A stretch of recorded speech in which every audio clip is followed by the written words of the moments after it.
আসসালামু আলাইকুম, স্বাগত জানাচ্ছি আরটিভি সকালের সংবাদে। আপনাদের সাথে আছি আমি ফারজানা তানি। আজ নানা কর্মসূচির মধ্য দিয়ে ঢাকায় ব্যস্ত সময় পার করবেন জাতিসংঘ মহাসচিব অ্যান্তোনিও গুতেরেস। সকাল ৯টায় তিনি রাজধানীতে জাতিসংঘ কান্ট্রি টিম UNCT বাংলাদেশের সঙ্গে একটি বৈঠকে যোগ দেবেন।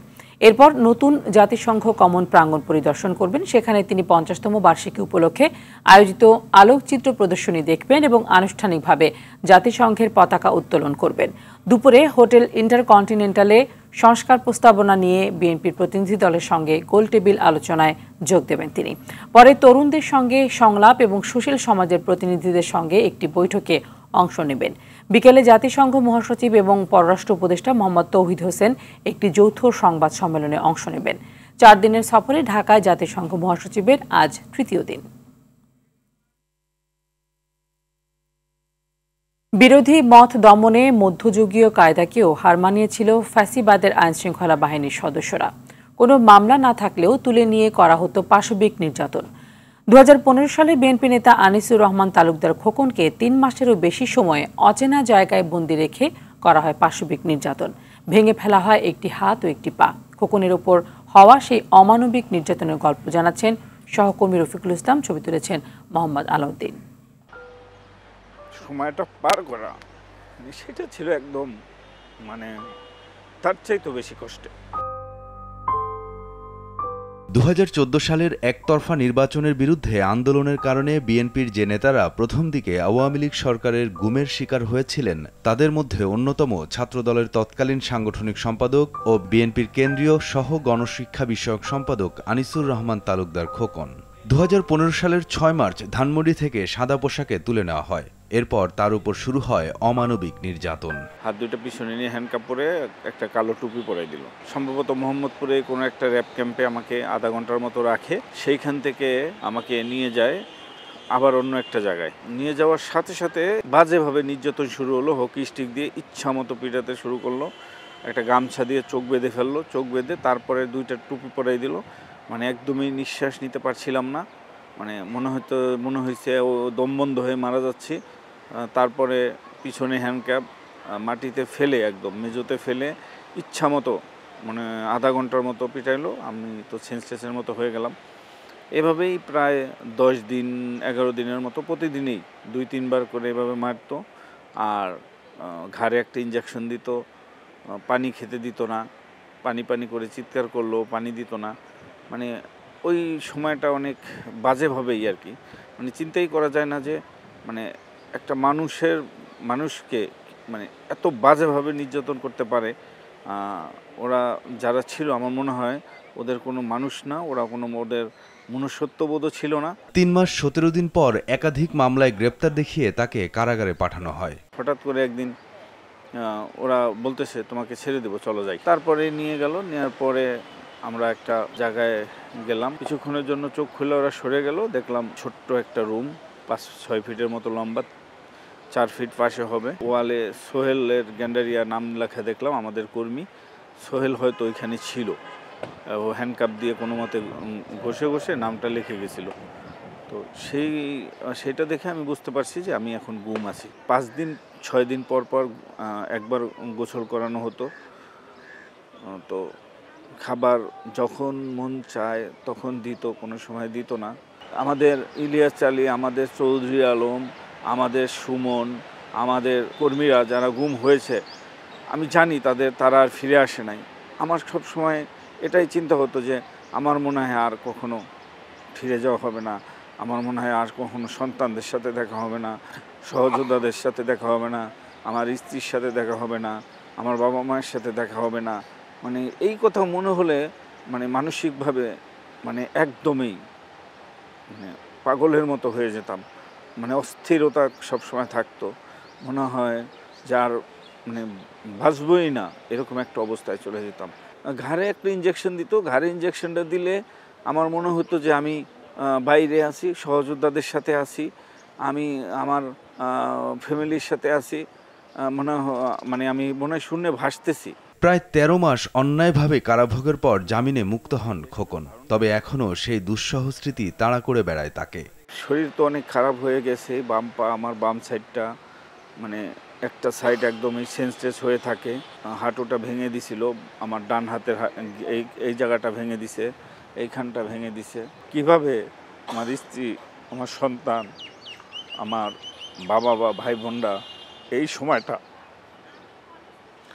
তারা প্রত্যেকটা মানুষ পুরো পাগল হয়ে গেছে। গুম খুনের অপরাজনীতি আর ফিরে না আসুক, আগামীর বাংলাদেশ সব মতের মানুষের জন্য নিরাপদ হোক, এই প্রত্যাশা তার।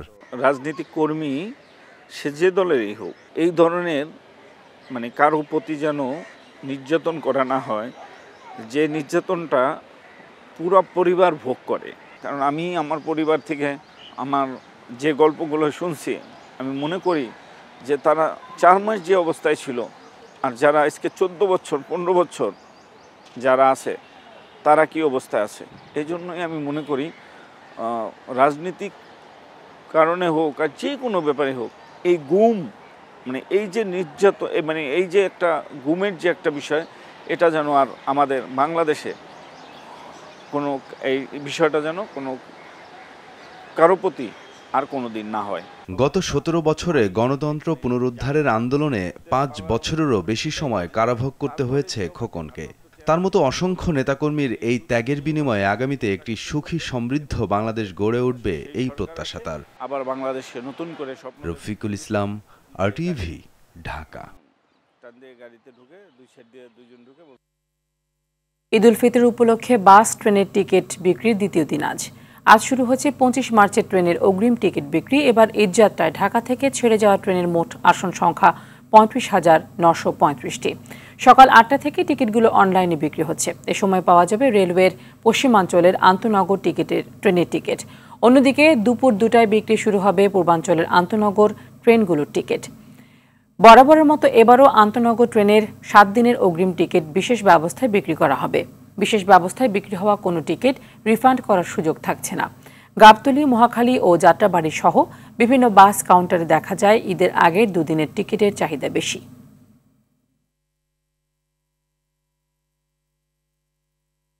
আগাম ট্রেনের টিকিট বিক্রির খবর জানতে কমলাপুরে আছেন সহকর্মী আশিকুল আলম এবং গাবতলী বাসস্ট্যান্ডে রয়েছেন আরেক সহকর্মী জাকারিয়া খান। প্রথমে চলে যাচ্ছি আশিকুল আলমের কাছে। আশিক, দ্বিতীয় দিনের টিকিট বিক্রির কি অবস্থা দেখছেন এবং কোনো ধরনের ভোগান্তির কথা যাত্রীরা বলছেন কিনা?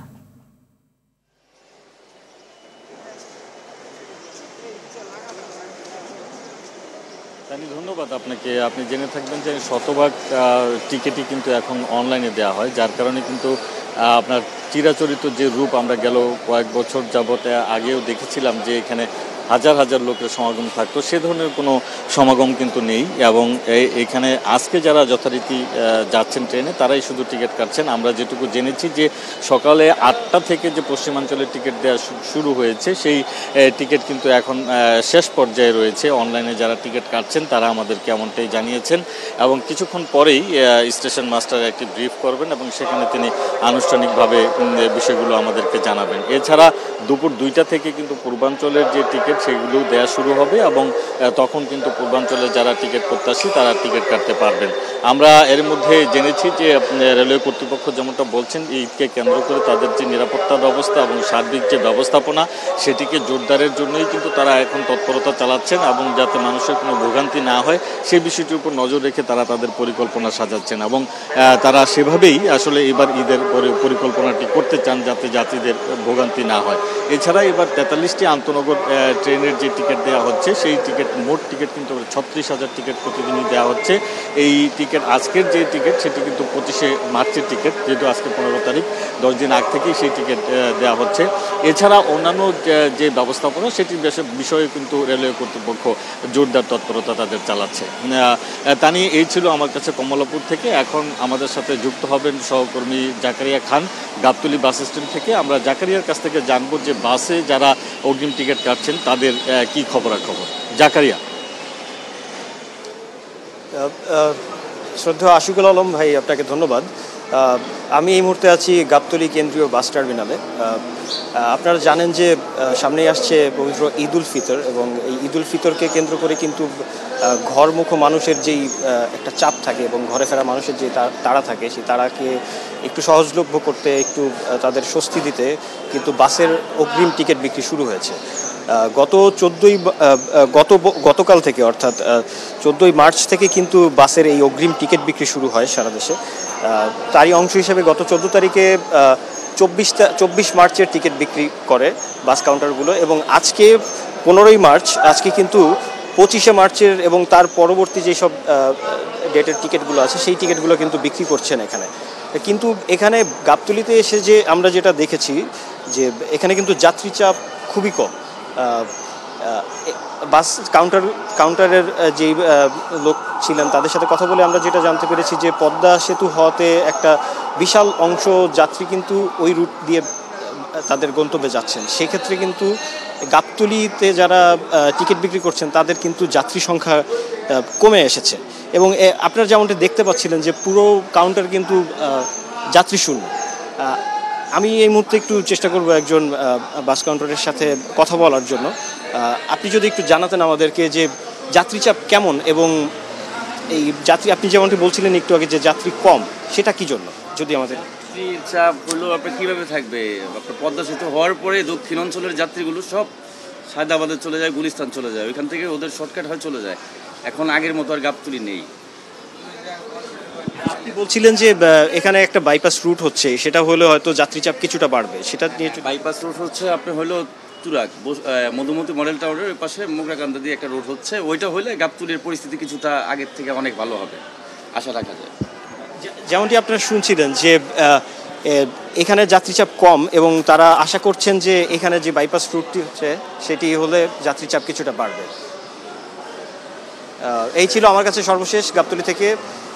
তানি, আপনাদের দুজনকে ধন্যবাদ।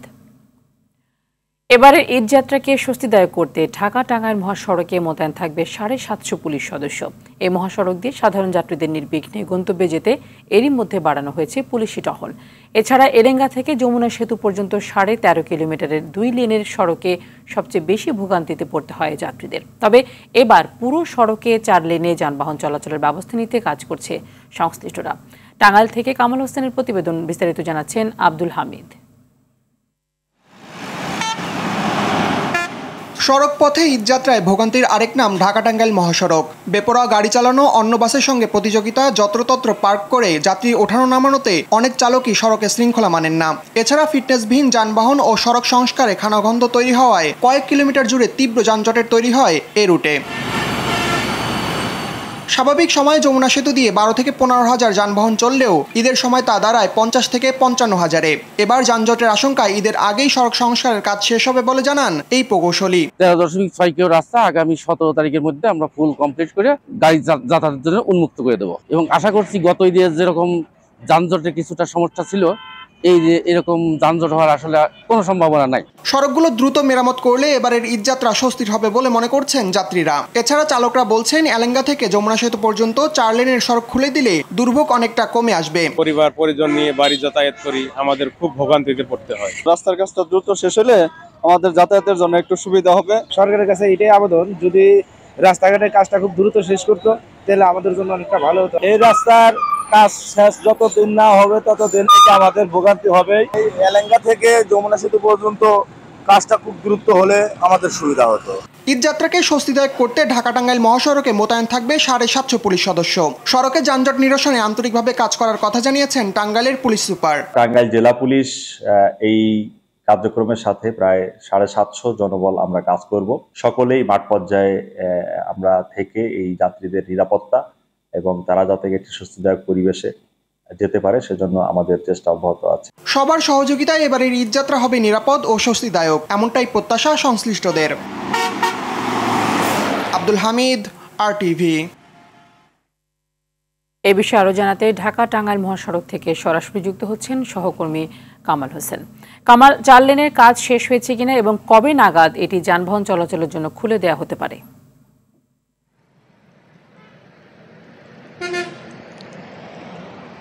জি জানি, ঢাকা টাঙ্গাইল যমুনা সেতু মহাসড়ক মানেই ভোগান্তির আরেক নাম। তবে এবারের ঈদ যাত্রাকে একটু স্বস্তিদায়ক করতে জেলা পুলিশ, বাংলাদেশ সেতু কর্তৃপক্ষ এবং ঠিকাদারি প্রতিষ্ঠান বেশ কিছু কিন্তু উদ্যোগ গ্রহণ করেছে। এখানে আমি যদি বলতে চাই যে চন্দ্রা থেকে এলেঙ্গা পর্যন্ত যে 4 লেনের সুবিধা ভোগ করত যাত্রী এবং চালকরা, এলেঙ্গা থেকে যমুনা সেতু পর্যন্ত সেটি কিন্তু 2 লেনে যাত্রীরা চলাচল করত বা যানবাহন চলাচল করত। তবে এবার যে বিষয়টি যে 4 লেনের কাজ চলমান রয়েছে, সেটি কিন্তু যে সেতু কর্তৃপক্ষ যেটি বলছে যে তারা ঈদের আগেই সেটি 4 লেনে যানবাহন চলাচল করাবেন বা 4 লেনে কিন্তু যানবাহন চলাচল করবে। আমার ঠিকাদারি প্রতিষ্ঠানের সাথে কথা হয়েছে, তারা যেটি বলছেন যে ইতিমধ্যে প্রায় সবটুকু কাজই কিন্তু শেষ হয়েছে। তবে 2টি যে সেতু রয়েছে সেই সেতুর কাজ কিন্তু আগামী 1 সপ্তাহের মধ্যেই শেষ হয়ে যাবে এবং শেষ হয়ে গেলে কিন্তু 4 লেনে ঈদের আগে সেই যানবাহনগুলো পারাপার হতে পারবে এবং চলাচল করবে। এখানে সেতু কর্তৃপক্ষের যে নির্বাহী প্রকৌশলী আহসানুল কবির পাবেলের সাথে আমার কথা হয়েছে, তিনি যেটি বলেছেন যে যাতে বিগত বছরগুলোতে যে ভোগান্তি বা যানজটের সৃষ্টি হতো, এবার কিন্তু সেটি স্বস্তিদায়ক করতে তারা বেশ কিছু উদ্যোগ নিয়েছে। এর মধ্যে রয়েছে যে সেতুর 2 পারে কিন্তু 18টি লেন চালু থাকবে, এর মধ্যে 4টি থাকবে মোটরসাইকেলের এবং বাকি 14টি থাকবে হচ্ছে অন্যান্য যে যানবাহন রয়েছে সেই যানবাহনের জন্য। এছাড়াও পুলিশের টাঙ্গাইলের যে পুলিশ সুপার মোহাম্মদ মিজানুর রহমানের সাথে আমার কথা হয়েছে, তিনি যেটি বলছেন যে এবারের যাত্রীদের নির্বিঘ্নে বাড়ি ফেরাতে বা ঘরে ফেরাতে তারা কিন্তু 750 তাদের সদস্য এই মহাসড়কটিতে কাজ করবে, যাতে করে বিগত বছরগুলোতে যে মাঝে মধ্যে যানজট বা যানজটের ভোগান্তি যাত্রীরা পোহাতো বা চালকরা পোহাতো, এবার কিন্তু তারা সেটি বলছেন যে তারা এবারে যাত্রীরা কিন্তু নির্বিঘ্নে তাদের ঘরে ফিরতে পারবে। তাদের 750 সদস্য কিন্তু মাঠে কাজ করবে এবং সড়কে তাদের দায়িত্ব পালন করবে। এছাড়াও বিভিন্ন স্পটে স্ট্রাইকিং ফোর্স হিসেবে তাদের যে পুলিশ সদস্যরাও রয়েছে, তারা কিন্তু সেই কাজ করবেন যাতে করে মানুষজন নির্বিঘ্নে চলাচল করতে পারে। এখানে যাত্রী এবং চালকদের আরেকটি যে দুর্ভোগের যে বিষয়টি, ডাকাতির যে আশঙ্কা, বিগত বছরগুলোতেও কিন্তু ঈদের আগে যে ডাকাতির সংখ্যা থাকতো, সেই সংখ্যাও কিন্তু যাত্রী এবং চালকদের মাঝে রয়েছে। এক্ষেত্রে পুলিশ সুপার যেটি বলছেন, তারা কিন্তু ব্যাপক উদ্যোগ গ্রহণ করেছে। ধন্যবাদ আপনাকে। গাজীপুরের সড়ক দুর্ঘটনায় নারীসহ 3 জন নিহত হয়েছেন। সকালে কালিয়াকৈরে ফুলবাড়িয়া মাওনা আঞ্চলিক সড়কের নামাশুলাই এলাকায় ট্রাক ও সিএনজি অটোরিকশার মুখোমুখি সংঘর্ষ হয়। এতে সিএনজি অটোরিকশার সামনের অংশ দুমড়ে মুচড়ে যায়। ঘটনাস্থলে এক নারীসহ 3 জন নিহত হন। গুরুতর আহত একজনকে উদ্ধার করে উপজেলা স্বাস্থ্য কমপ্লেক্সে ভর্তি করা হয়েছে। হতাহতদের নাম পরিচয় জানা যায়নি।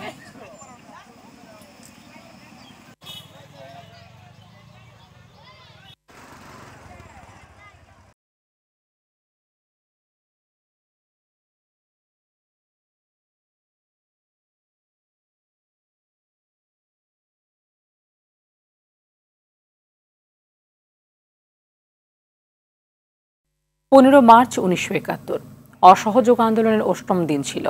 সরকারি আধা সরকারি অফিস আদালত বর্জন করা হয়। শাসক ইয়াহিয়া এদিন ঢাকায় আসেন। মুক্তিযোদ্ধা আব্দুস সালাম বলেন, উত্তাল মার্চেই স্বাধীনতা যুদ্ধের প্রস্তুতি নিতে থাকেন তারা। 26 মার্চ স্বাধীনতা ঘোষণার পরেই তারা আগরতলায় প্রশিক্ষণ নেন। আব্দুস সালাম যুদ্ধ করেন 2 নম্বর সেক্টরে। আতিকা রহমানের রিপোর্ট। 1971 সালে 15 মার্চ ছিল লাগাতার অসহযোগ আন্দোলন। এই দিনেও শান্তিপূর্ণ সভা শোভাযাত্রা হয়। সরকারি আধা সরকারি অফিস আদালত বর্জন করে সর্বস্তরের মানুষ। প্রেসিডেন্ট ইয়াহিয়া কঠোর গোপনীয়তায় ঢাকায় আসেন। বেতার কেন্দ্রে সংগ্রাম কমিটি গঠন করা হয়। সাংস্কৃতিক আন্দোলন রাজনৈতিক আন্দোলনে রূপ পায়। শিল্পাচার্য জয়নুল আবেদিনের মতো সাংবাদিক সাহিত্যিক আবুল কালাম শামসুদ্দিন এবং অধ্যাপক মুনির চৌধুরী তাদের রাষ্ট্রীয় খেতাব বর্জন করেন। বীর মুক্তিযোদ্ধা আব্দুস সালাম 2 নম্বর সেক্টরে সম্মুখ যুদ্ধে অংশ নেন। আগরতলার প্রশিক্ষণ শেষে যুদ্ধে অবতীর্ণ হয়। তিনি বলেন, জিয়াউর রহমানের ঘোষণা সবাইকে উদ্বুদ্ধ করে স্বাধীনতা সংগ্রামে ঝাঁপিয়ে পড়তে। দীর্ঘদিনের শোষণ বঞ্চনা থেকে মুক্তির বিকল্প ছিল না। 25শে মার্চের যখন সে আঘাত আসলো, আমরা তখন ফকিরপুলে ছিলাম, কাছেই রাজারবাগ পুলিশ স্টেশন। সেটা দেখলাম যে কিভাবে পুলিশ ভাইরা সেটা প্রতিরোধ করার চেষ্টা করেও যারা পারে নাই, তারপর রাজারবাগের পুলিশ ব্যারেক সেটা ছিল উপরে টিন, নিচে বেড়া দিয়ে তৈরি করা, সেটা কিভাবে জ্বালিয়ে দেওয়া হলো। তারপর সেখান থেকে ছুটে বিভিন্ন পুলিশ ভাইরা আমাদের এই মতিঝিল, ফকিরপুল, আরামবাগ দিয়ে তারা কিভাবে স্কেপ করলো, আমরাও তাদেরকে সহযোগিতা করলাম। 26শে মার্চ শহীদ রাষ্ট্রপতি জিয়াউর রহমানের সেই সময় যে ঘোষণা, সেটাকে জাতিকে উদ্বুদ্ধ করে। আর উদ্বুদ্ধতার মধ্যে দিয়ে একটা মুক্তিযুদ্ধ শুরু হয়েছে, এই ধরনের একটা পরিবেশ দেশ বিদেশ জাতীয় আন্তর্জাতিকভাবে সেটা ছড়িয়ে পড়ে। এবং তারপরে থেকে মানসিকভাবে যে কখন যুদ্ধে যাব, কিভাবে যাব, আসামের হাফলং সেখান থেকে ট্রেনিং নিয়েছি আমরা। 2 নাম্বার সেক্টরে যুদ্ধ করেছি, সেটা হলো যে এই ঢাকা সিটি সহ রূপগঞ্জ, নারায়ণগঞ্জ, এই সাইডের এই সমস্ত এলাকায় হলো আমার যুদ্ধকালীন ক্ষেত্র। 2025 সালে এসেও মুক্তিযোদ্ধাদের অনেক স্বপ্ন পূরণ হয়নি এমন মন্তব্য করে আব্দুল সালাম বলেন, এখনো বৈষম্য দূর হয়নি, গণতন্ত্রের লড়াই শেষ হয়নি। সে একই স্লোগান কিন্তু 90-ও দিতে হয়েছে, এই একই স্লোগান কিন্তু 24-এও দিতে হয়েছে।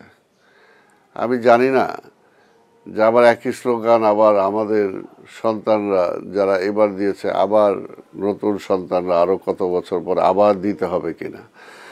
কারণ গণতন্ত্র, স্বাধীনতার এতগুলো বছর পরেও গণতন্ত্রটাকে আমরা প্রাতিষ্ঠানিক রূপ দিতে পারি নাই। রাজনীতিটা প্রাতিষ্ঠানিক করতে পারি, রাজনীতিটা রাজনীতিবিদদের হাতে আমরা দিতে পারি নাই। বারবার এই রাজনীতি নিষিদ্ধ হয়েছে, গণতন্ত্র হোঁচট খেয়েছে। এইবার 24-এর এই অভ্যুত্থানের মধ্য দিয়েও সব শ্রেণীর লোকরাই কিন্তু তাদের আবার রক্ত দিয়েছে। অন্তত এবার আবার আশা করব যে এইবারের এই পরিবর্তনের পরেও যাতে আবার গণতন্ত্রের জন্য আবার লড়াই করতে না হয়। সুষ্ঠু নির্বাচন ও জনগণের আশা আকাঙ্ক্ষার প্রতিফলন ঘটাতে একটি রাজনৈতিক সরকারের অধীনে নতুন বাংলাদেশ গড়ার প্রত্যয় জানালেন তিনি। আতিকা রহমান, RTV, ঢাকা। ভোজ্য তেলের সংকট কিছুটা কাটতে শুরু করে বাজারে বোতলজাত সয়াবিন তেলের সরবরাহ বেড়েছে। দীর্ঘদিন ধরে চলমান এই সংকটের মধ্যে বাজারে বিভিন্ন মুদি দোকানে 1, 2, 5 ও 8 লিটার বোতলজাত সয়াবিন তেল পাওয়া যাচ্ছে। যদিও দোকানিরা বলছেন প্রয়োজনের তুলনায় পাওয়া যাচ্ছে কম। রোজার শুরুতে দাম বাড়তে থাকা লেবু, বেগুন, শসার দাম কিছুটা কমতির দিকে। সেঞ্চুরি পার করা লেবুর হালি এখন বিক্রি হচ্ছে 50 থেকে 80 টাকায়। প্রকারভেদে বেগুন বিক্রি হচ্ছে 60 থেকে 90 টাকার মধ্যে। তবে ক্রেতারা বলছেন যে হারে বেড়েছে সে হারে কমেনি।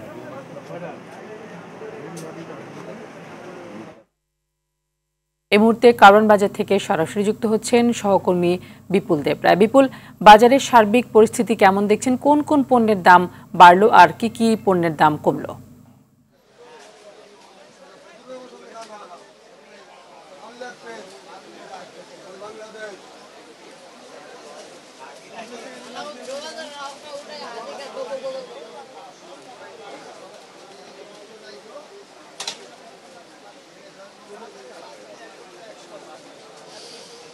তানি, আসলে আজকে আমরা কারওয়ান বাজারে যে দোকানগুলোতে ঘুরে দেখেছি, সবচেয়ে যে বেশি জিনিসটার দাম বেড়েছে সেটা হচ্ছে চালের দাম। নতুন করে আবার চালের দামগুলো বেড়েছে।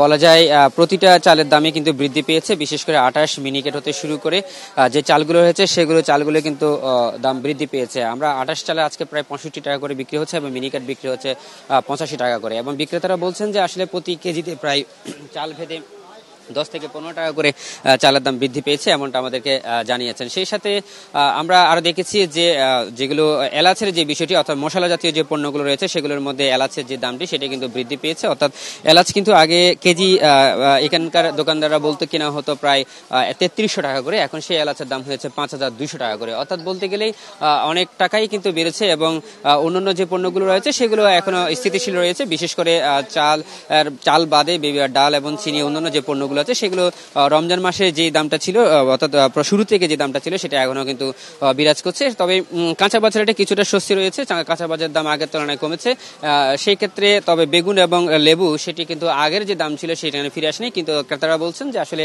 যে হারে দামটা বৃদ্ধি পেয়েছে সে হারে কিন্তু কমে আসেনি। অর্থাৎ আগে লেবু কিন্তু হালি পাওয়া যেত 20 টাকা করে, সেই লেবু এখন প্রায় 60 থেকে 70 টাকা করে প্রকারভেদে বিক্রি হচ্ছে। এবং বেগুনের ক্ষেত্রে একই অবস্থা, বেগুন প্রায় বিক্রি হচ্ছে প্রায় 80 টাকা, 60 থেকে 80 টাকা প্রকারভেদে বিক্রি হচ্ছে। অর্থাৎ কাঁচা বাজারে কিছুটা স্বস্তি ফিরে আসলো, কিন্তু যে অন্যান্য যে পণ্যগুলো আছে, ভোগ্য পণ্যগুলো আছে, সেগুলোর দাম কিন্তু এখনো আগের মতোই আছে। এবং কিছুটা পণ্যের দাম, বিশেষ করে চালের দামটা ঊর্ধ্বমুখী, সেটাই আমাদেরকে জানিয়েছেন। সেই সাথে আরেকটা বিষয় আপনাদেরকে জানিয়ে দিতে চাই, সেটি হচ্ছে এগুলোর পাশাপাশি যে মাছের বাজার এবং অন্যান্য যে মাংসের বাজার রয়েছে সেগুলো কিছুটা স্থিতিশীল রয়েছে, অর্থাৎ মুরগি আগের তুলনায় 10 টাকা কমে কিন্তু 190 টাকা করে বিক্রি হচ্ছে যেগুলো ফার্মের মুরগি।